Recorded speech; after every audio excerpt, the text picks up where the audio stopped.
Hello दोस्तों, आज की इस वीडियो में हम बात करने वाले हैं एंटी कोलिनेस्टरेज पॉइजनिंग की। तो हमको मालूम है कि एंटी कोलिनेस्टरेज के ज़रिए हम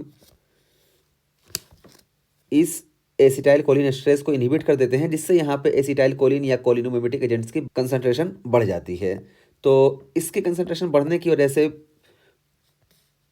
पॉइजनिंग भी हो जाती है, और उस पॉइजनिंग में क्या होता है वो हम देखते हैं। तो देखिए, एंटीकोलिनेस्टेरेज पॉइजनिंग में क्या होता है, ऑफन ड्यू टू ऑर्गेनोफॉस्फेट। तो देखिए, ऑर्गेनोफॉस्फेट ये जो है ये इरिवर्सिबल एंटीकोलिनेस्टेरेज होते हैं, यानी ये इरिवर्सिबली एसिटाइल कोलिनेस्टेरेज को ब्लॉक कर देते हैं। तो जब ये इरिवर्सिबली एसिटाइल कोलिनेस्टेरेज को ब्लॉक करेंगे तो उसकी वजह से एंटीकोलिनेस्टेरेज पॉइजनिंग हो जाएगी। और जैसे एक ड्रग है पैराथियन, तो ये पैराथियन जो है ये ऑर्गेनोफॉस्फेट है, और ये इरिवर्सिबली एंटी कोलिनेस्टरेज है।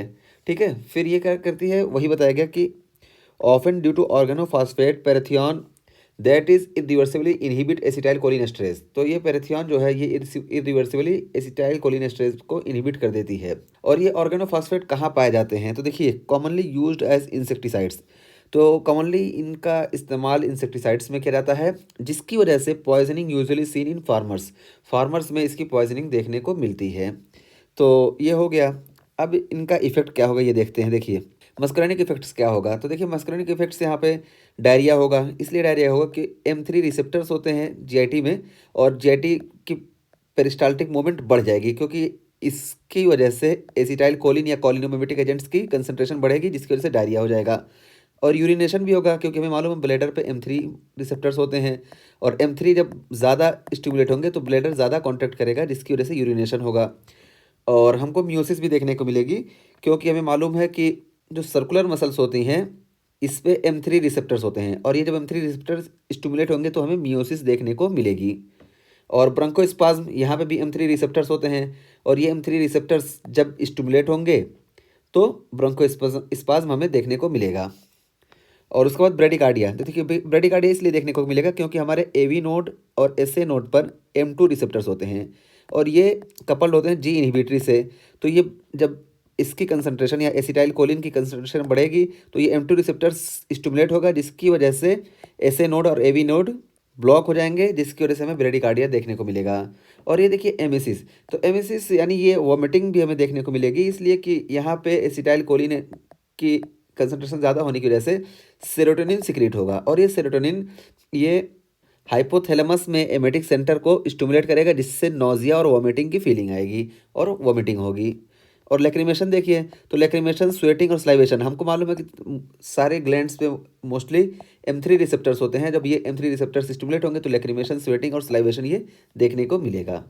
तो ये देखिए, यहाँ पे इसका निमोनिक्स यही है, डम्बल्स। तो देखिए, D से हो गया डायरिया, U से यूरिनेशन, M से म्यूसिस, B से ब्रोंकोस्पाज्म, B से ब्रेडिकार्डिया, E से एमेसिस, और L से लैक्रिमेशन, स्वेटिंग और स्लाइवेशन। तो ये इसका निमोनिक है। ये जो है एंटीकोलिनेस्टरेज पॉइजनिंग की वजह से हमें मस्करनिक इफेक्ट देखने को मिलता है।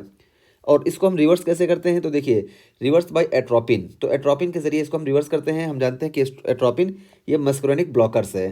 तो जब एट्रोपिन हम देंगे तो मस्कुलरिक रिसेप्टर जो होंगे वो ब्लॉक हो जाएंगे, इस वजह से ये सारे इफेक्ट हमें देखने को नहीं मिलेंगे, या ये इफेक्ट कम हो जाएंगे। और यहाँ पे वही बताया गया कि एट्रोपिन एक कम्पिटेटिव इनहिबिटर, तो एक कम्पिटेटिव इनहिबिटर है एसिटाइल कोलिन रिसेप्टर का। और atropine can cross blood brain barrier, तो ब्लड ब्रेन बैरियर को भी एट्रोपिन क्रॉस कर सकती है, जिसकी वजह से CNS के जो सिम्टम्स है उसमें भी रिलीफ मिल जाएगा। तो ये हो गया मस्कुलरिक इफेक्ट। और निकोटिनिक इफेक्ट्स हम देखते हैं। तो देखिए, निकोटिनिक इफेक्ट्स क्या होंगे कि न्यूरोमस्कुलर जंक्शन ब्लॉकेज होगा, तो न्यूरोमस्कुलर NM रिसेप्टर्स जो होते हैं ये ब्लॉक हो जाएंगे।